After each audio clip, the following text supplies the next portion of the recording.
Welcome to the last day of conference. I do hope you enjoyed last night's conference dinner and got a good start on this morning. There's some very interesting sessions coming up, plenary sessions and breakout sessions between now and our close in the early afternoon. And this very much is one of them, spotlight on the super startups. So we've assembled a panel of 4, as you can see on the screen, of people who have seen an opportunity to disrupt what it is that you do. And they have very kindly agreed to come here today and tell us why they have done that, where they see the potential for disruption, and what their offering is to their members, where the gaps in the market are that they are exploiting. So what I'm going to do is introduce you to each of them, and then invite each of them to just give me like 5 minutes, a sense of why they began their super journey and who they're appealing to. So first of all, I'd like you to welcome Jessica Ellerm, co-founder and chief executive officer of Zuper with a Z. Welcome, Jessica. Thank you. Clap.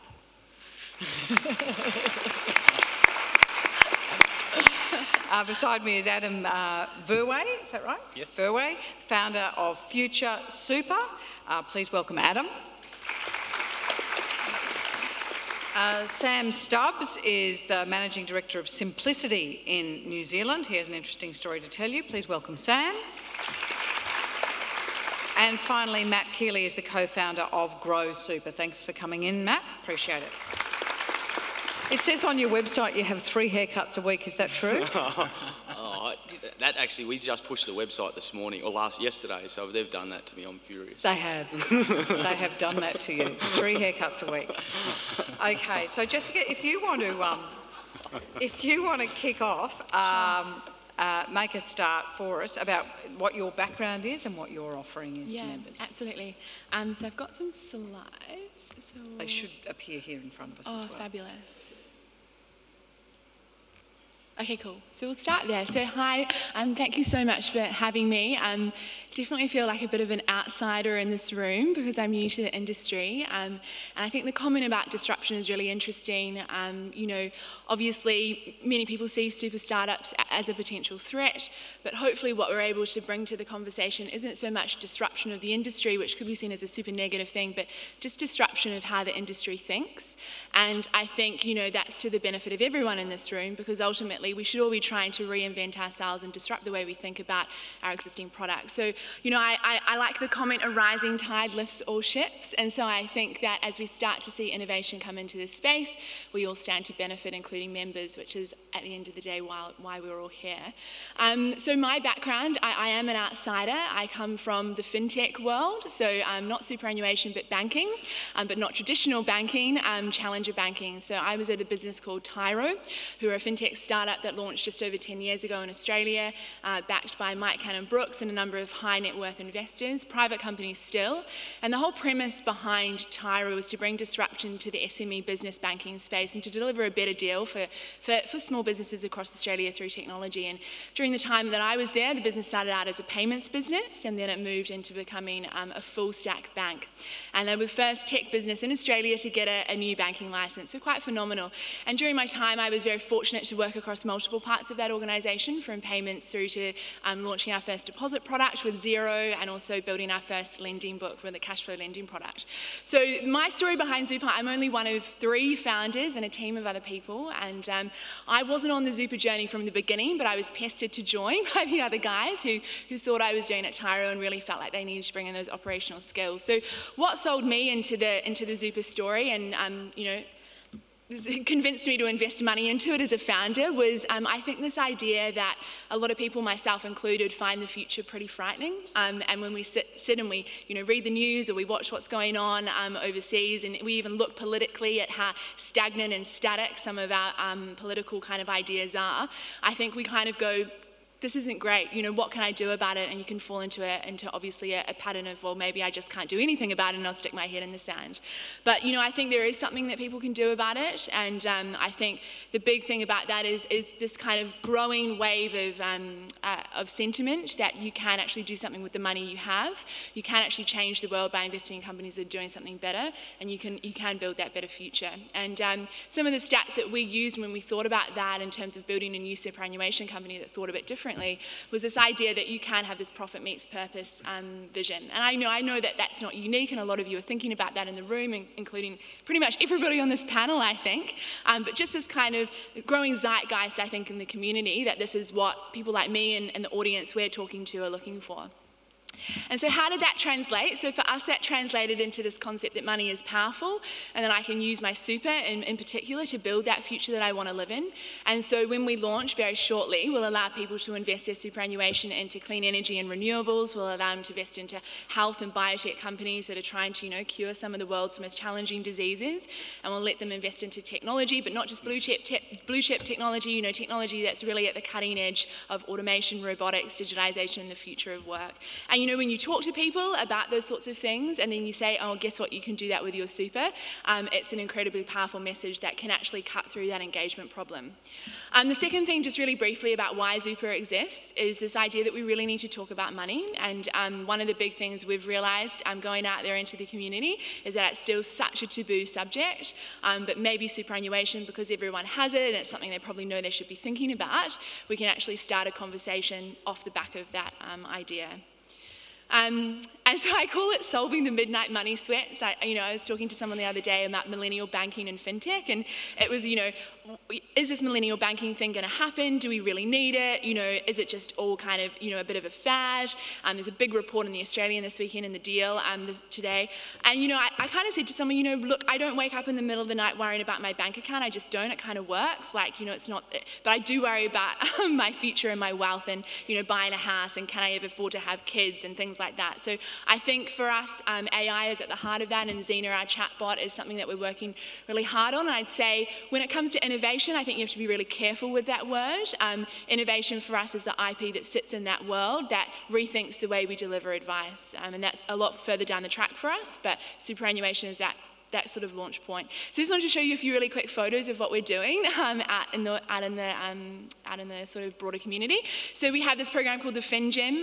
It's Your Path to Financial Fitness. We run it in collaboration with General Assembly, and it's part of that bigger, deeper vision to help people understand what's going on with their money. We make them do jumping jacks at the start of the session because there's actually a correlation between being fit and being wealthy. So if you're fitter, you tend to be wealthier, apparently, according to some studies. So we tell them that, and we make them do jumping jacks, which of course they all grow, but then they actually do, so it's kind of ironic.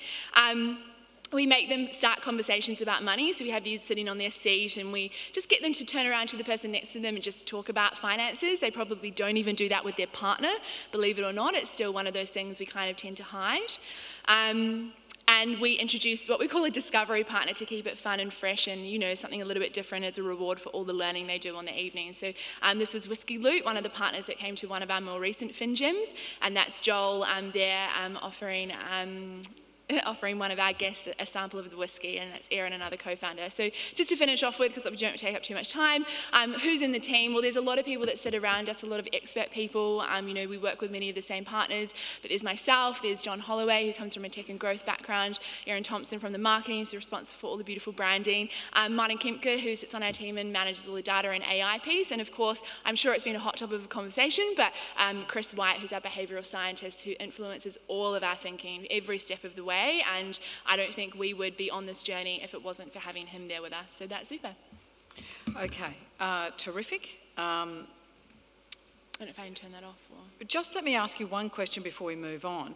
Why would who are you trying to get to invest with you, and why would they invest with you rather than a top-performing profit-to-member fund? Like, what's your proposition? Yeah. So firstly, I think fees and returns are absolutely important. They factor into every decision we make around investments. I think why people would come to us is because they want to use their money to vote for a different future. And I think for us, it's all about exposing the power of what their money can do in the here and now. And the superannuation is something you often think about, it's always something you don't think about because it's so far away. And I think we want to draw that back into the present somehow and show them, you can do something with it. And I think the second thing around that is, through some of the developments we'll have in the future, is to use those behavioural insights to help them optimise the way they manage their financial life. Okay, so it's kind of around coaching. Yeah, people. You can say that. It's as much about financial coaching of people, as it is about running a traditional investment vehicle for people. Can I just also say, keep bringing the questions through to the screen. that'd be great. You can use the app. The app is open and I can see them here in front of me. All right, Adam, take me through your super journey, because it started before Future Super, didn't it?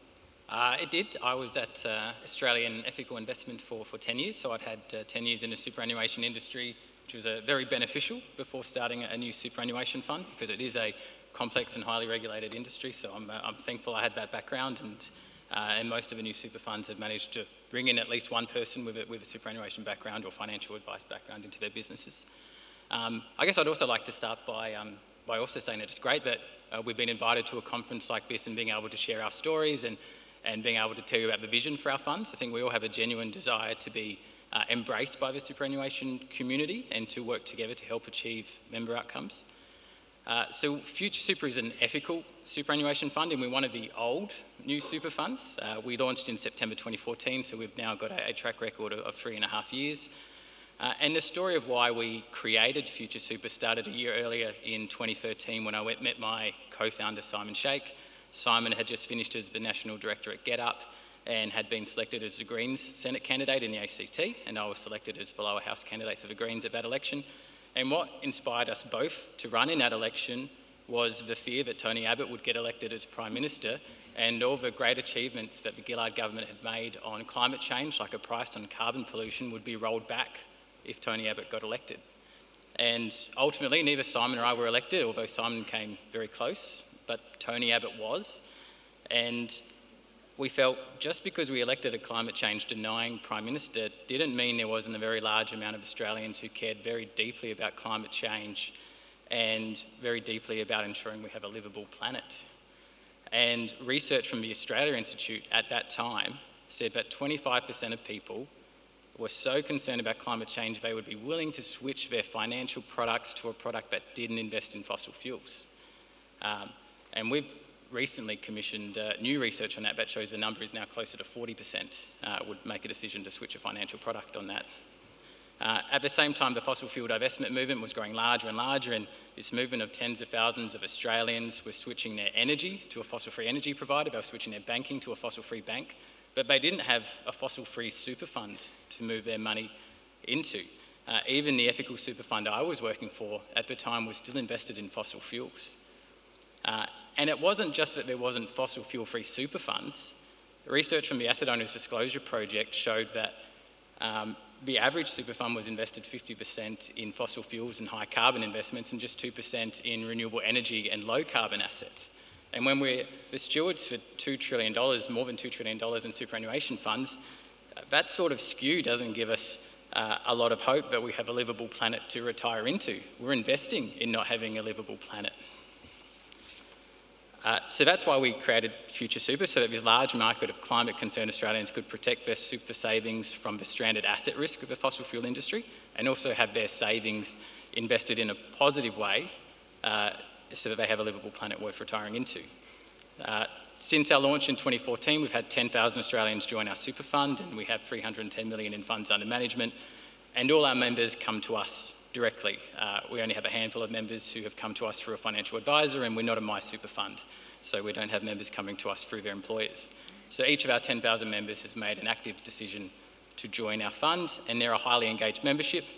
As an example, we organise tours of solar farms and other assets that we invest in, and places for these tours fill up in minutes. And you think about a tour of a solar farm, they're just solar panels in a paddock. They're not particularly exciting things to go to, but our members love it. And this high level of engagement has led to us having a net promoter score of 60. And the average super fund has a net promoter score of 0. And the fact that we've got such a high net promoter score means that many of our members come to us through member referrals, not through the advertising you see on Facebook or other social media. And I guess just to show a bit of separation between us and some of the other new super funds, there's a couple of other differences we have. One is that we're also the investment manager, so we're not just the fund sponsor, we're also managing the assets directly for our investment team. And the other point of difference is that we don't want to retain our unique point of difference. We don't want to be the only fossil fuel-free super fund. If in 5 to 10 years' time, Future Super is still the only 100% fossil-free super fund, then we think we've failed. This is, our vision is that we're the first domino that pushes all super funds to be fossil fuel free. because that's the only way we can help ensure that our Australian superannuation's investments are protected from stranded asset risk, and also that we have a livable planet. We're investing in a livable planet. And I guess lastly, we also hope that the rest of the super industry will work with us to help create a renewable energy powered future in Australia.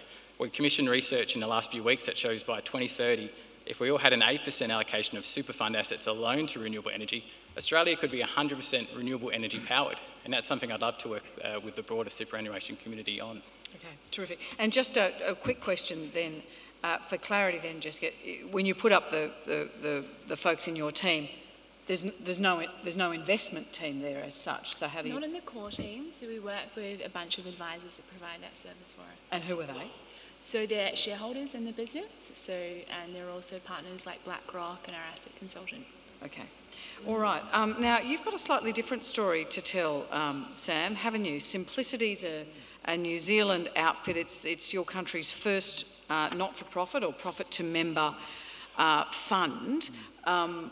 Why wasn't there one prior to that, and why did you set it up?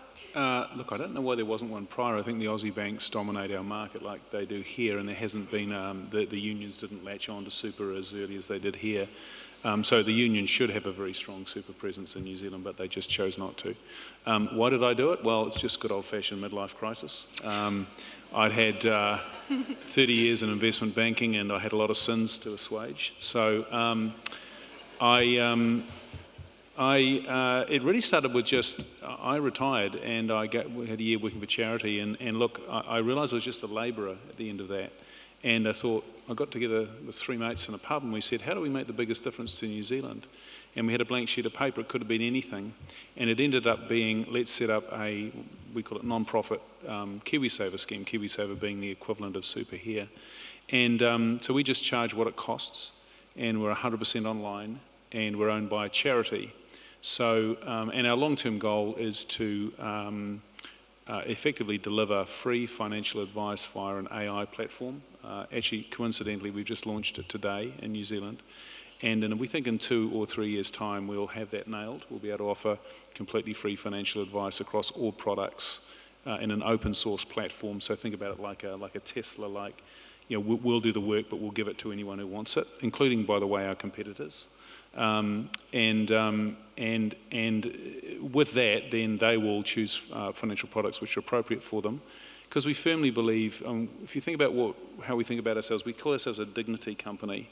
We're about giving people dignified retirements, and how you do that is you give people choices. People with choices have dignity. And how do you give people choices? Well, you just make them richer, give them some more money. So how do you make them richer and give them more money? Well, the way we thought we could do it is charge an at-cost super product. To give you an idea of where we think we'll get to, particularly with AI and with being a 100% online business, we're currently charging $30 a year plus 30 basis points. That's for any fund. There's just one fee for anything. We think within 5 years we'll get rid of the 30 basis points. So we think we'll just charge a flat $30, no matter how much money you have invested. And just to be clear, is that so? Are they passive investments? Passive investments, indeed, yeah. And the interesting thing about that is, so in the context of the New Zealand market, I'm not sure about Australia, that will be a 90% fee contraction within 5 years. So our industry is about to go through an earthquake, because it won't just be us doing this. This is going to become the industry norm, I think, within 5 to 10 years, because online platforms and technology allows that to happen. The other interesting thing about us is we give 15% of our fees to charity, and we're owned by a charity. And the reason we do that is twofold. One is that's just a cool thing to do. So if we get 10% market share by 2030, we're giving away $10 million a year. But secondly, we have a staff of 7, but we have 57 volunteers. And we have organisations like Amazon, Google, Facebook, all of our lawyers, accountants, a whole lot of people are working for us pro bono, because they can see that this change is going to happen, to put a lot of money back into New Zealanders' pockets. We estimate about $11 billion by over the next 30 years. And a lot of money goes to charity. So, you know, a lot of people get to do some fun stuff in their core area of expertise. It's only 1 or 2% of their time. You know, we don't ask lawyers to do sausage sizzles. So It's a weird model, but it's basically founded on transparency, truth and dignity. And why do you think that that is a better model than a model where you have active investment within a not-for-profit fund, as a lot of people in this room would recognise? Sure. Look, I don't know that it is.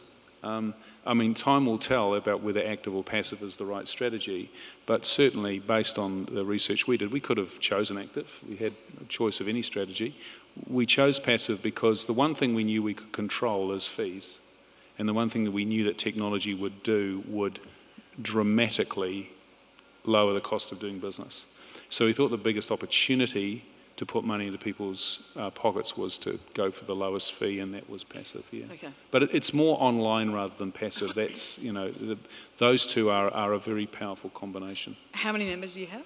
About 13,000. 13,000. We've been operating. Adam's got 10,000. How many have you got, Jessica? As I said at the beginning, we haven't launched yet.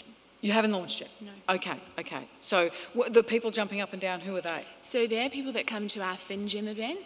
So we run educational events in the community with General Assembly. Okay.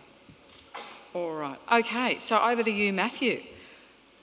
Fantastic. Don't look like you've had a haircut today. No, that must be I haven't tomorrow's. had a haircut. I can't believe they did that. They have. It's very funny. Yeah. That website went live today, did it? It went live yesterday. Right. I signed off on Wednesday night all the scripts, and clearly the boys have, and the girls, which would actually be Maddie, has towelled me up. So I actually love them. They're the most beautiful humans I've ever been involved with in my life, so I'll let them get away with that, but I will get them back. The story of Grow Super is probably best told via two stories. One which actually happened to me yesterday. I was in Byron Bay for work. Yes, it was tough. I did actually do some work, but I did go for a surf. I got back to Brisbane, just the ridges here, and I had a presentation last night in the city. I'm not from Brisbane. I pulled out Google Maps. I looked at where I had to go. It literally told me that I had three options. I could walk. That took 13 minutes, so I could I could drive, that was 9 minutes, or I could catch public transport, and that was 2 hours and 40 minutes. I decided I'd walk. I rang my business partner, Josh. We were just chatting about... Can I just say that on the website, under Josh Wilson, CEO and co-founder, it says, used to have dreadlocks. He actually did have dreadlocks when we first started. I'll just keep you up to date as we mention each person, what they've written on There's this. also probably a dog on there as well, is there at the bottom? I think there is. Gromit probably made a start. No. Oh, yes. Yes. Yeah, great. Head of disruption. Yeah, very good. We've got a pet dog. Anyway, yeah, I'm also the Chief Risk Officer, but clearly not included in that. You might want to work on that. So, back to, I'm chatting away with Josh, we're talking. Next minute I realised I was completely lost. I had crossed the bridge. I said, mate, I've got to go. I jumped back into Google Maps. I rerouted. It told me I'd gone the wrong way. It gave me two other options, and it was an extra 4 minutes, and I got to point B, which was where I was trying to go. The story of this is Grow Super. Our vision is that you know, you shouldn't be logging into your super fund every day. You don't need to be checking your investments every day. You shouldn't actually be that worried. Super is cool. I've studied it for 10 years, but to everybody else, I can assure you it's pretty boring. And what I would love to achieve is where we take people on a journey that's actually meaningful and where they trust it. Now, I haven't looked at Google Maps since, and I have no intention of using it until I need to, and that's how we look at Grow Super. You don't have to jump in and see us every day, but when you want a trusted person, a trusted source, then you come to us. The second thing is the evolution of Grow Super. We started 9 months ago, but it was about 6 months before that. Josh and I caught up. He has a business that does all the statistics and data for the NRL, Brazilian soccer, rugby league, rugby union. And I had a high net worth business, financial advice business, and I was like, imagine if I could do what people pay me a significant amount of money for $100, and we could use your front end experience. We then went to the pub. We got two other guys together. We had, honestly, way too many beers. We woke up with an idea to build a super fund, and in the back of our journal is a map of Africa. We have no idea why Africa's there, but we've kept that journal. It's actually up in the Grow Super office. Fast forward, we launched version 1 in May 2017. Everybody was really excited about that, including the media. We got great reception. 3 months later, Josh and I we walk around the block. I don't know if the website says that, but we walk around the block to do meetings. That's how we conduct them. And he said, what's up, mate? You look sad. And I said, the app absolutely sucks. I hate it. And he said, what's wrong? I said, all it is a glorified sign-up process. We haven't done anything different. That is an innovation. All that is improvement. It absolutely stinks. And he said, well, how are we going to tell the staff that? I said, I don't know, I haven't figured that out. I'll go for a run and we'll figure that out. So we came in the next morning, we had to tell the staff that the app wasn't good enough and we're going to redesign it. We then gave them 3 months, and I say them, that is how we work. We got everybody in, we had to tell everybody who'd changed the way superannuation is delivered. We then built version 2.0, and it was actually what I call innovation. It looked at, yes, after you've signed up, we gave you more. We then started taking the Google Maps approach. We wanted to tell you where point B was. We wanted to tell you if you're off track. We built with Hanover, we worked with Hanover, and we treat these like partners. We said, look, it absolutely sucks that you have to use paper. Wouldn't it be amazing to do an automated underwriting process, a transfer of cover? We then looked at the insurance industry and couldn't believe that most people had defaulted into blue collar. In gross super alone, blue collar means you pay 3 times the premiums. So we built Tinder UI. I actually got my lead developer, Joel, who's 22, who still doesn't know what super is. I said, mate, I need something to make insurance sexy. He said, oh, can we do it like Tinder? I said, go for your life. Now in 3 swipes, you can reclassify yourself. We save people, a 35-year-old male, 50 grand balance, 88 basis points every year. We all get carried away with 10 bips on admin. We get carried away with, our ICR's cheaper, and none of us talk about insurance. And then when someone claims, the only reason you have insurance is when people claim. And I'm a financial advisor, and if you ever get that phone call, it's absolutely horrible. It is not a great call when you get that, and we don't have a beautiful claims process. So we've worked with Hanover now to build an integrated claims process from our app through the admin all the way to Hanover back to the customer. And that is our vision. We're now building 3.0, and it fundamentally changes the way investments will be managed for gross super, and we believe that is invention. We are inventing the way super should be delivered, and that is income for life from age 65. So and what's the spirit of invention there? I mean, I get the innovation with the app. Yep. Where's the innovation in investment? Yeah, well, you think about super now, we have what's called accumulation, then we have transition to retirement, and then we have pension. It does not make any sense to anybody else outside this room. I just have a super account. So therefore, what we've built is one account for life. That means from cradle to grave, you'll have one member number, you'll have one account. As you go along that journey, we'll run a dynamic asset allocation. We've worked with Dimensional. This is all based on Bob Merton's work. We took Bob's science and we converted this into artwork.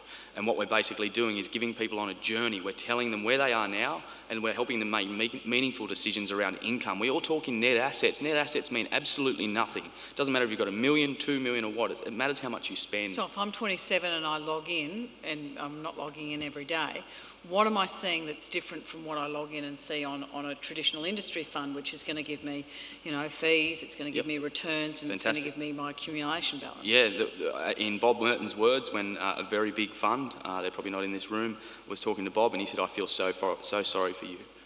Markets aren't great, and you've been telling all your clients to judge you on red and green arrows, and you've got some damn red ones at the moment. I don't know how you're facing that. So our vision is on income.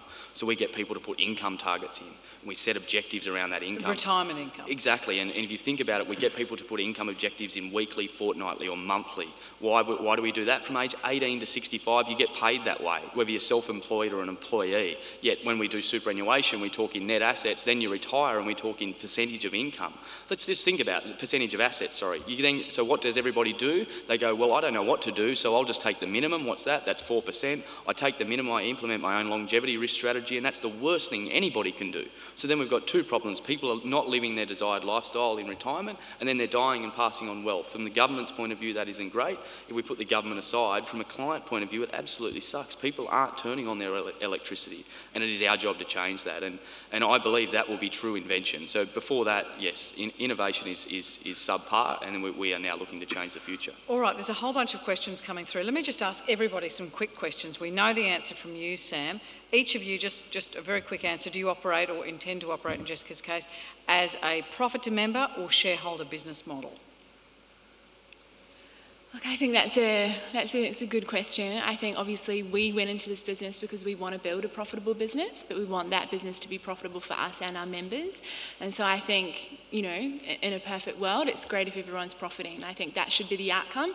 And I love where Matt's going with his product. I think that's absolutely the right conversation we need to be having. It is about the salary you're on when you retire. There's no question about that, and we don't have that conversation. So it's not a solely profit to member business that you've set up. Any expectation around fees and returns at this stage? Well, fees you can answer. So returns, absolutely. Like we've back tested all of our portfolios, and you know, as Sam pointed out, who knows if active or passive is better? But obviously, at the end of the day, you know, a lot of the market moves the way the market moves. I think fees, it's important to be sub 1. I think that's been a real driving force for us, and so that's where we aim to be when we launch. Okay. Adam? So we're a B corporation, so that means we're a certified profit for purpose company. I mean, we're 4 years This into is a big thing in the States, and I keep hearing about B Corps more and more. It's an interesting model. Yeah, and there's a lot more B Corps out there now, including ASX-listed companies, so showing that you can combine profit with purpose, even in a listed environment. And how is a B Corp different from profit to member on the one hand and a profit to shareholder model on the other? So what it means is we're still a profit company, but it's not our motivation. Our motivation is that we're purposeful and we want to make a difference, in this case particularly make difference around climate change action. So this is a way of having it certified that that's what we're doing. So it's a very big audit process you have to go through to get that B Corporation certification. And so you've been around for coming up for 4 years now, is that right? That's right. With your 10,000 members, and what do your fees and returns look like? So our fee is, when all the fees are combined, is 1.79%, and we recognise that that's higher than industry average. And it's also something that's, you know, when you're running an in-house active investment management team, and when you're a smaller super fund, that's the nature of it, but it's harder to get your fees down as low as larger industry funds. But our returns have been very good. Our return to the end of February on our fund was 10.5%, and it's a balanced fund, and that puts it at the top of its Morningstar category in balanced funds. So even though our fee is a bit higher, the member outcome in terms of what they have in their superannuation account has been very good. Matthew, these will be difficult for you to answer, but not the first one. Profit to member or shareholder, profit to shareholder model? Yeah, we are a profit to shareholder, but truthfully we probably see ourselves as a profit to member. I just described out what we do for insurance premiums, where we get everybody to classify themselves correctly, and we lose on average 88 basis points on every member that comes through on insurance. So for us, we're probably more aligned with profit to member. I'm not going to lie, we had to raise money, we had to start this business, and I've got shareholders, yes. And your fees? Our fees are 95 basis points. Okay. And are you able to make some projections about returns at this stage? Yeah, well, our 12-month return will come out in May. We're pretty lucky. We've got Dimensional managing our money. So for us, whether we're number 1 or in the top quartile, I'm pretty confident we'll be sitting there somewhere. So. Are you guesstimate? No, at the moment, yeah. Okay. Yeah. And Sam, when you have you're moving to this AI thing today, this notion, and the passive model. How do you do? I mean, we know what fees you charge. You mean in terms of returns? Yeah. Yeah, well, look, we're the tortoise, not the hare. So we'll be in the second quartile pretty much over every period, because the fees will just mean we're just a little bit above average. And it would just, over time, we know who wins. You know, the tortoise wins. So we'll deliver market returns with the lowest possible Actually, the fee. tortoise doesn't win because of compound interest. Well, Sorry. yeah, no, it does. It does, because it's a compound interest over time. We're saving at the moment the average member about 1% per annum. Mm-hmm. So it means they get 1% more return. Over time, that compounds up to a massive figure. Now, our model will be up for review if everyone else lowers their fees significantly, but they're not going to for a while. So yeah, no, we looked at this objectively. I've been in the hedge fund world and the active management world for 30 years. But when you have a blank sheet of paper and you say, I'm actually not interested in making money, I'm only interested in the member making money, what do?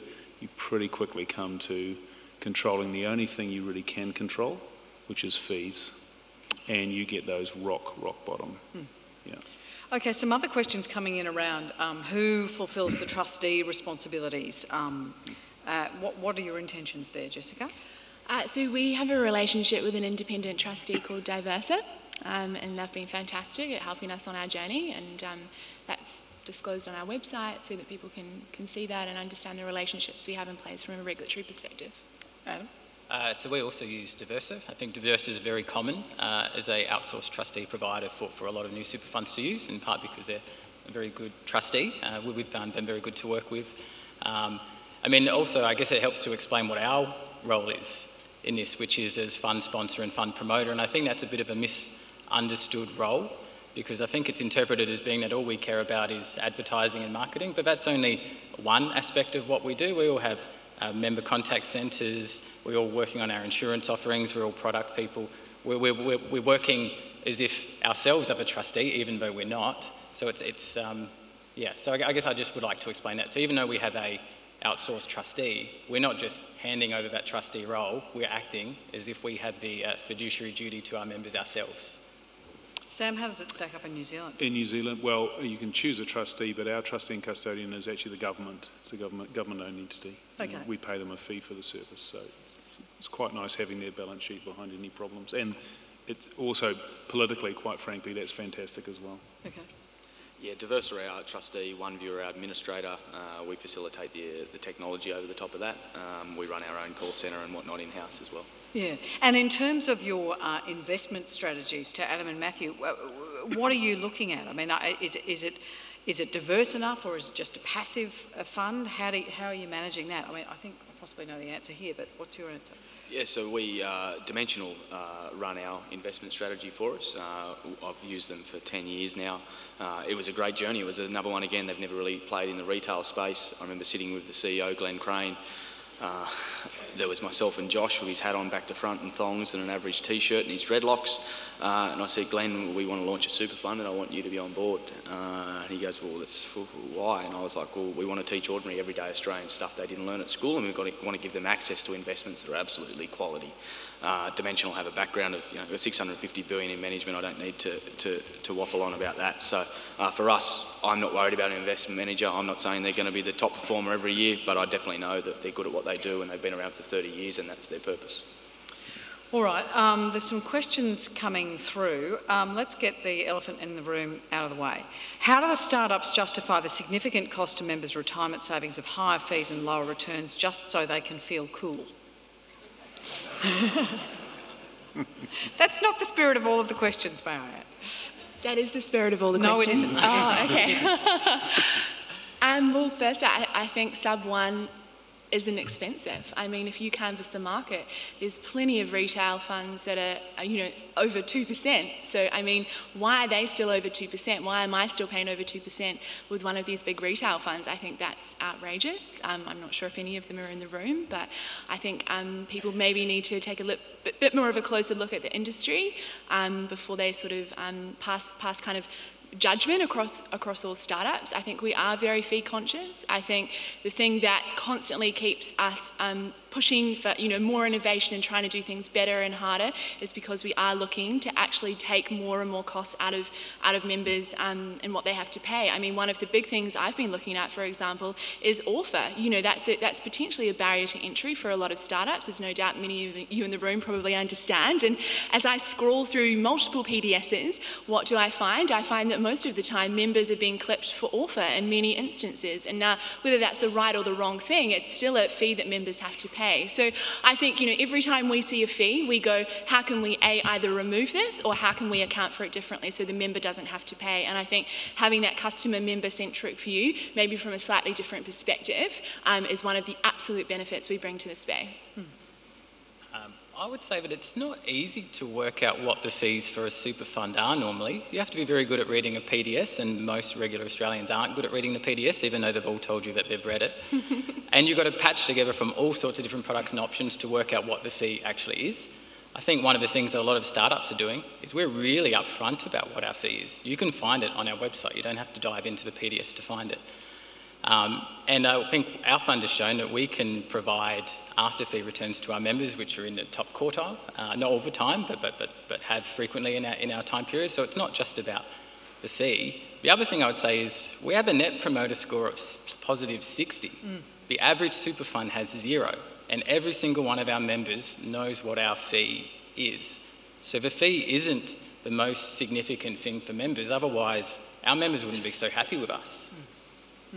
Okay, Mathew? Yeah, our fees we're just 95 basis points and we don't classify that as admin investment. We actually run a floating margin on that. So for example, we actually direct a lot of our consumers by design within the app. If based on their age, then they sort of head towards a higher growth portfolio. That's a higher ICR and we lose margin on that. But I do that because it's in my members' best interest at age 18 to be in a higher weighted portfolio, and I'm happy for that to sit that way. Why I laugh about fees so much is that we bang on about this time and time again. The average Grow Super member is 26 years of age. The average Grow Super member contributes $78 a month in contributions, spare change contributions. $78 a month.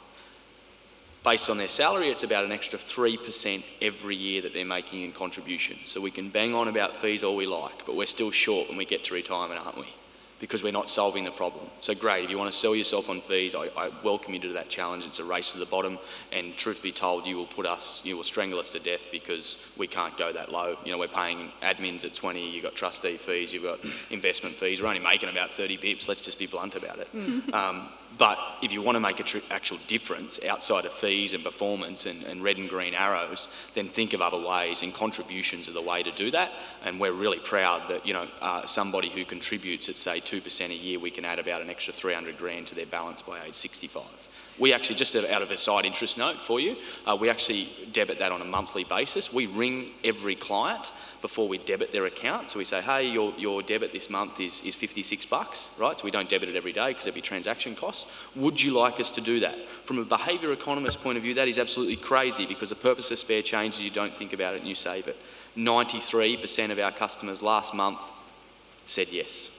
And yes to having their fees debited from their account? No, having their spare change contributions, which total on average $78 a month, come out of their personal savings account and going into their super, and they are 26 years of age. Okay, so let's think about this. APRA is on record now as saying that there was some quote that I read that eagle eye or close look or carefully monitoring or words to this effect.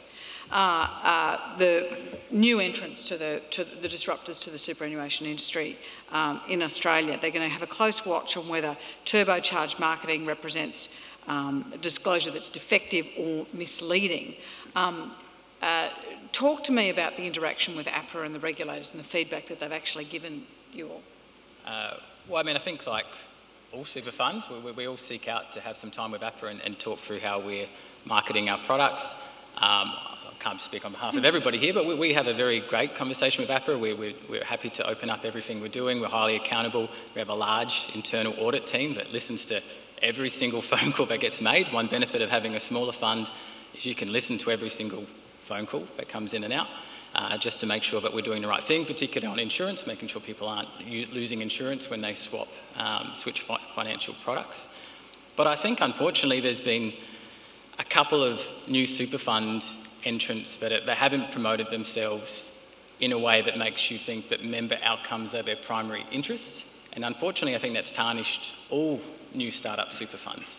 And I think that's just been very unfortunate because, as you would have heard from how we're talking, member outcomes is what we're thinking about. We're not thinking about how much value our companies are worth or what our exit strategy is. That's not what we're thinking about. We're thinking about how do we deliver great outcomes for our members. And I think APRA sees that, but obviously it's not true of all new super fund entrants. Okay. Jessica? I mean, that is a concern, isn't it? These are long-term investments, and this is something that you're starting up at this point of your life with colleagues. I mean, how do you balance the two things, the need for a long-term platform to invest people's money and, you know, perhaps an exit strategy for you as business people somewhere along that line? Look, I think it's valid. I think APRA and the regulators should look at the space as not a citizen of Australia because I'm a Kiwi, but as, you know, someone that lives here, I would hope that they were looking closely at this and very have you spoken to them? Are you dealing with We them? deal mainly through our trustee. So any engagement that we have is with our trustee, and, you know, at some point I imagine we will sit down with the regulators. I'm sure they're aware of us, but we haven't had direct engagement with them so far. But that's something we're very open to. I've seen a lot of progress happen on that front in the banking space as the new banking regulations come in. You know, there's a whole department now that's looking at that at APRA, which is really encouraging. And, you know, I've seen them at conferences on stage say, you know, they want to talk to startups in that space. Do I think they're quite there with super yet in terms of engagement? Maybe not. But, you know, that could just be a case of us, you know, picking up the phone and giving them a call and having that chat. So how are you then made aware if there's APRA, and then there's the trustee organisation, Diversify, and then there's you. How are you made aware of your responsibilities? Our obligations? Yeah. Through the trustee relationship, and that's what's so important about that relationship. Okay, and how do they do that with you? constant communication. I mean, we were just chatting before, we're on the phone to them sort of 4 or 5 times a week, right? You know, they take their obligation as a trustee and their responsibility towards members incredibly seriously, I can promise you about that. And, you know, every small decision that you want to make around your marketing campaigns, around the way that you want to position yourself in the market, around your investment strategies, they have got their eye watching and over, you know, they're watching that very closely, because they are, at the end of the day, responsible to APRA from that prudential regulatory perspective. Yeah, we've got an absolutely great relationship with the regulator, to be truthful. I sit on the side of the fence that I agree. It scares the daylights out of me with some of the way new entrants come in. If you are going to just build an app, and an app is not cool, if you're going to build an app, slap a bunch of ETFs on it, hire out your trust, you know, hire everything out and just do some clever marketing, then I'd ask you to stay the hell away. You're not driving any change, and let's face it, you guys can do a far better job than us. You know, you can do investment management for probably less than 5 bips. In fact, there's some out there who are doing investment management for pretty much 0. So if we cut to the chase, if you're trying to build a business based around that and you think you're going to take this $2.7 trillion bucket and stand under a big waterfall, as people say, and get really rich, then you're missing the whole point. Our vision is that, yes, Grow Super may get 10,000, we've got 14,000 now, you get 14,000 or 50,000 or 100,000 members, but come on, there's still 15 million Aussies sitting out there with a really subpar experience from a meaningful way, and we believe we can change the sector, and that's how we viewed it, and we view Grow Super as that incubator for those ideas. Sam, in Australia there's real pressure to merge, not to have small superannuation funds, to get the benefits of many more members in order to drive costs down, right, and to drive fees down, and to improve outcomes across that portfolio. So that's a fundamental conflict in a way with these agile funds that you're talking about. It's clearly not working, is it? In what way? Well, your merging is not working. You have some of the highest fees in the world and some of the bigger, huge funds. It just doesn't work. And you know, well, I think the top performing profit to member funds around 0.8%. Well, that's a huge fee. Do you think? Yeah, absolutely. It's 0.8%. Look, this is how you think about it. This is how we communicate with our members. 1% doesn't sound very much, doesn't it? But if you're making 5% and you're paying away 1%, you're giving away 20% of everything you make in fees. That's not a fee, that's a tax.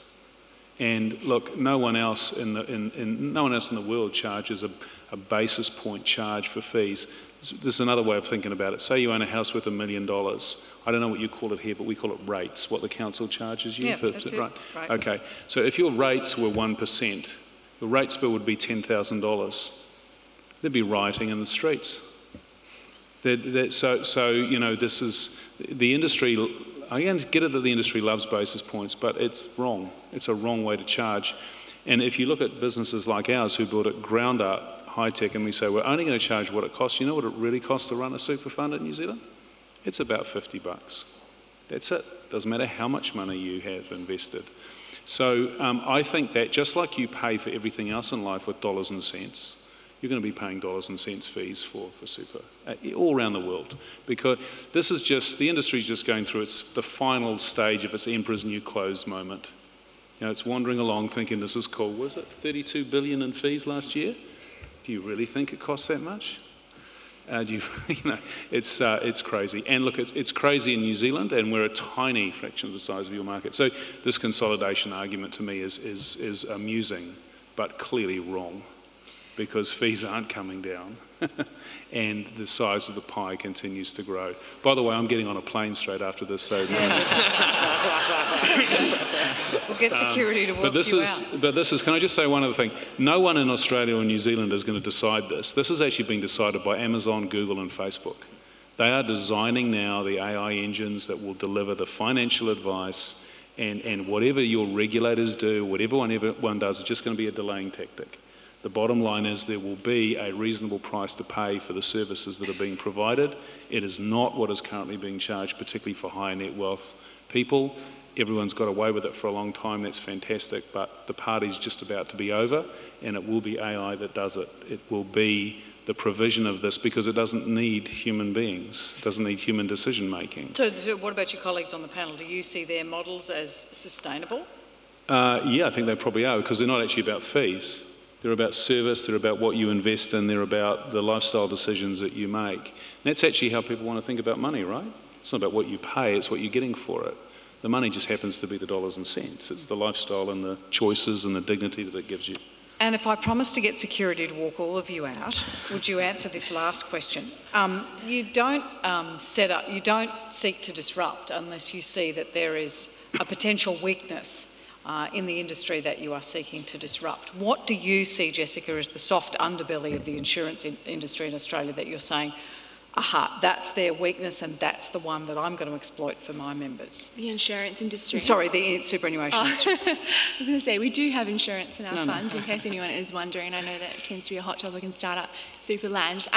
Look, I think it talks to Sam's point. It's this ability to deeply and intimately understand someone's financial life and then be able to help them create a better one. I know for myself that's an issue I have. I know when I talk to people it's an issue.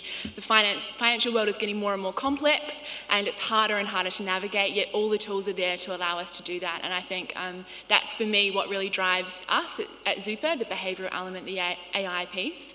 And Zuper is just one component of that. Zuper is a tool for that bigger wealth journey. And when you talk about deep and intimate engagement, does that necessarily mean face-to-face engagement? No, it doesn't. So for us, a lot of that thinking is driven around, accessing financial data feeds, accessing other elements of what's going on in their life through all the data that is available now, through multiple platforms and services that you use, and then helping you optimise for that. And you will find your members where? How will they know about you? How will they know about us? Lots of different ways, probably not conferences like this, but obviously direct out to the market in a similar way to Matt and his team have done, creating that sort of story in the marketplace and the social and digital channels where our members exist. Really smart partnerships, so with the likes of General Assembly, we're also working with Academy XI, Switch L&D, Laugh Masters Academy, so a bunch of places where people What are these things that you're saying? All of those platforms are essentially learning platforms, but they're learning platforms that are building learning courses, what you might call them, for the future workforce, not the sort of skills you came out of university with. So we see that as very intrinsic to building your future wealth and obviously impacting your superannuation. So partnerships are key for us around that. And one quick one, and then it's just IBID all the way down, but any interest in looking at coming into offering a product in the future that would be within My Super, that would be within that more mainstream offering? Yeah, so we have a My Super product from day one. Okay. Yeah. And we're not at this moment planning a My Super product that's not, we think there's value in being a choice product and having people actively choose your fund. But in terms of what is the thing we've identified that we think makes the superannuation industry vulnerable to people switching to a fund like ours, we think it's that there's, in particular amongst the younger generation, an expectation that ethics will be ingrained into your product, and not just ingrained into an option, but ingrained into all of your products. So I think there's this large expectation that ethics will play a part. And if you look at certain issues on fossil fuels, people say, 38% of people say they'll switch a financial product on that. On exposure to detention centres, 43% of people say they'll switch on that. Live animal export, 46%. I mean, there's not many super funds talking about live animal export. And at the same time, this younger generation know that switching super funds is easy, right? It's not like the old days where you had big, long paper forms and had to understand a PDS and then your HR person yelled at you for giving them more paperwork. It's really easy to do nowadays, and funds like ours make it very clear to understand what sort of product you're investing into. Soft underbelly? Yeah, look, I think economic history tells you that rent-seeking industries either get destroyed or disrupted by new technologies. And at 32 You're brutal, aren't you? Well, at $32 billion, it is a rent-seeking industry, and the banks are the same thing. And you know, your regulator's coming down hard on the banks now. That's all going to change. I think this industry is probably next in line. Yeah, the soft following on for that, for me, is advice. We've just seen the exit of ANZ. There's more rumours that the banks are in more trouble around some poor financial advice qualities. Sorry? Yes, interesting. Yeah, so for me, who fills that gap, right? Financial advice has gone through this over the last 10 years, so I believe super funds can fill that gap. And that's where I see the massive opportunity, but it's also a very scary one and fraught with danger. Because if you repeat Have you seen history, Justice Hayne? He's a scary dude. So we've seen that opportunity. So yes, so obviously I love our technology. I think it's fantastic. That is not the solution to all. We believe that technology has its limitations. Technology, not everybody. A lot of people want to speak to a human. I'm a financial advisor. I can assure you, people get quite emotive with me in meetings. I have many that will cry and talk, and we uncover things that they've never spoke to their partner about. Fantastic. But what they need to do is have the opportunity to engage when they can. So everybody in a superannuation product should have the ability to decide when they would like to engage with a financial advice team and when they wouldn't. And it shouldn't be on let's get on the merry-go-round and we charge this person 99 bips every year and we do that year on, year out, year on. I know FOFA's meant to be there to stop that. Basically, what it should be is that I want advice, I got it one-off, thanks for that, I come back. I could guarantee you most of your members now have no idea that your super funds even offer advice. So for me, that's where I believe. It's not the soft underbelly, I just think that's what we should be doing. So we've actually built technology that does that. We work with now, we've probably got 2,500 financial advisors using our technology around Australia. That's facilitated via Grow Super. We've also got, there's no doubt, yes, you all know, we did partner with IWF. Everyone's like, why did you do that? The reason we did that was because we shared the belief that advice is required. We shared the belief that together we could actually make a bigger difference, and that Grow Super alone will not achieve and will not change this world. Come on, we won't get, if we get $100,000, I'll spend 20 million bucks from revenue, I'll spend 20 million on marketing to achieve that. There's no way you want to run a B2C strategy like that, you'll go broke. All right, we are out of time. Please thank the members of the panel very much. We'll have security up here to get Sam to Brisbane International Airport.